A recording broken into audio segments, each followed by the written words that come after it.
the way in which MRI works is pretty cool because it doesn't expose a patient to any ionizing radiation that you would get from something like an X-ray or a CT scan, which is basically just a collection of X-rays from many angles. And so with MRIs, the principle that they rely on is this thing called proton spin. And so all these elements, all these compounds in your body, they have protons in them. And so protons have this thing called spin that describes this orientation that these protons can take over time. And I'm going to use my thumbs here to demonstrate, but basically like in a resting state, when there's no very strong magnetic field present, your proton spin in all of these different compounds throughout your body are just kind of randomly assorted and pointing various ways for, you know, it's all random. And what happens when you hit that area or, you know, a particular molecule with a very, very strong magnetic field is that the proton spin will either align with or against that the magnetic field that you apply. And so during this MRI process, what happens, and so commonly you'll see patients who go into like this big donut thing and it'll move their body in and it'll, you know, just keep taking these things. And there's a thing that makes a bunch of weird, crazy sounds. You have to stay very still. And so basically like during this process, very strong magnetic fields are being applied.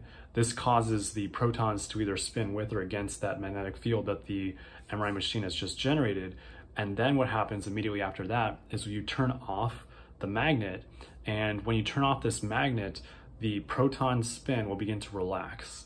And so as proton spin relaxes back to this state at which there's no longer this magnetic field that's forcing them to point one direction or the opposite direction, they're now going to move in some random direction. And so when they do this, they release radio waves. And so radio waves are able to be detected by radio detectors. And so you basically got a bunch of detectors inside of this MRI machine that are listening for all these radio waves that come off of the patient after you've stopped, the moment you stop that magnetic field. And so by detecting all these radio waves that come from that relaxation, we're able to generate images because we've got a bunch of different detectors. So like in three-dimensional space or two-dimensional space, you can see the intensity of all these radio waves that are coming off of a patient after we've stopped hitting them with a really strong magnetic field. And so that is how you're generating these types of images. Now there's a key thing to note with MRI that people don't usually talk about, and that is that you have two separate relaxation times. You have a T1 period and a T2 period.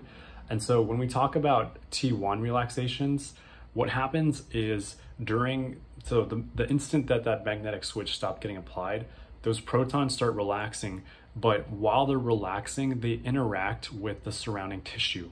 And so if there was a bunch of muscle nearby, those protons are going to relax at a little bit different of a way than they would otherwise if they were in fat tissue or muscles or, you know, some other kind of soft tissue. And so that's what lets us get these different colors or shades of gray for a given tissue based on the radio waves that are coming off, because these protons will relax slightly differently depending on what tissues they're nearby. And so that's what T1 relaxation tells you. Now, when you're looking at an MRI image, you have to know, are you looking at a T1 or a T2 image? Because in the T1 image, the only thing that appears as bright is going to be fat. So in those adipose tissues, those are going to show up the brightest because of the intensity of the radio waves that come off of protons that are released from being in those fatty tissues during that MRI acquisition and detection period. So then there's also T2. And so what happens during T2 is that we're now looking at the interaction of proton spin that is being related to other proton spin. So we're not looking at how the tissues are interacting with the proton spin anymore. We're looking at how protons adjacent to each other are affecting their own spins. And so this generates images that are different. And so in these T2 MRI images, what we are seeing is the bright spots that we see are again fat, but we are also seeing how in water, that T2 relaxation will also emit a radio wave that we are perceiving to be bright or hyper intense. And so because of that, water will also show up as a white thing on T2 MRI images as well as fat. And so another thing to note when you're analyzing MRI images is that muscle tissue, whether or not it's T1 or T2, shows up as gray. And so that is the principles behind which MRI works. Additionally, people can inject patients with contrast agents to help increase the intensity of a particular area of interest. And this has diagnostic help for really getting a precise amount of detail for a given region that we care about. So that's going to wrap things up here in terms of how does MRI work and how we're applying it in a clinical setting. I hope this is interesting stuff. Thank you all for watching. Let me know if you have any questions, and I'll talk to you guys next time.